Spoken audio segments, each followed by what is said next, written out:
Hi friends, welcome back to our channel. ఆంధ్రప్రదేశ్లో ration కార్డులు ఉన్నవారికి ముఖ్యమంత్రి చంద్రబాబు నాయుడు గారు అయితే శుభవార్త చెప్పారు. జిల్లాల కలెక్టర్ల సదస్సులో కీలక ప్రకటన అయితే చేశారు. అయితే కూటమి ప్రభుత్వం అధికారంలోకి వచ్చిన తర్వాత తీసుకున్న చర్యలతో కందిపప్పు ధర 40 రోజుల్లో 2% తగ్గిందని అయితే చెప్పారు. రాష్ట్ర వ్యాప్తంగా ఇకపై రేషన్ షాపులకు రాలేని వారికి మాత్రమే ఇంటికెళ్ళి రేషన్ ఇవ్వాలని అయితే తెలియజేశారు. అయితే రేషన్ షాపుల్లో రాగులు, జొన్నలు, సజ్జలు అందించాలని అయితే ఆదేశించారు. అంతేకాకుండా ఇకపై రేషన్ షాపుల్లో మిల్లెట్లను ప్రమోట్ చేయాలని అయితే చెప్పారు.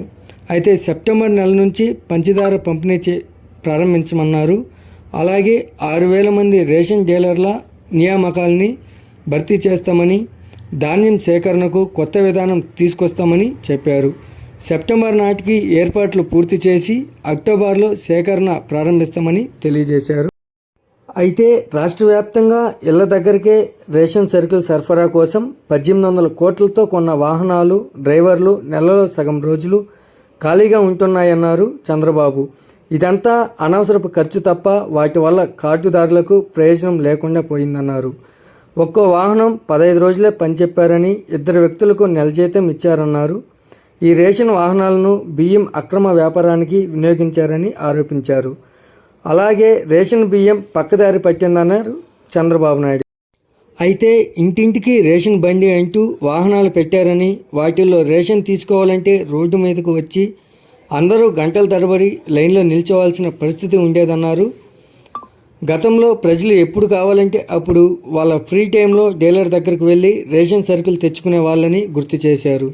గత ప్రభుత్వంలో మొత్తం రివర్స్ చేశారని, ఆ బండి వచ్చేదాకా వీళ్ళు పనులు మానుకుని ఇంట్లో ఉండాల్సిన పరిస్థితి ఉందన్నారు. అవే వాహనాలు వాడి బియ్యం రీసైక్లింగ్ స్కామ్ చేశారని, ఇవన్నీ కరెక్ట్ చేయాల్సిన అవసరం ఉందన్నారు.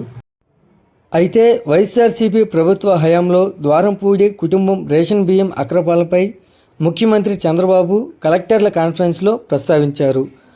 అలాగే ఒకే కుటుంబంలోని 3 పదవులు తెచ్చుకుని రేషన్ బియ్యం మాఫియాకు పాల్పడ్డారని ఆరోపణలు చేశారు.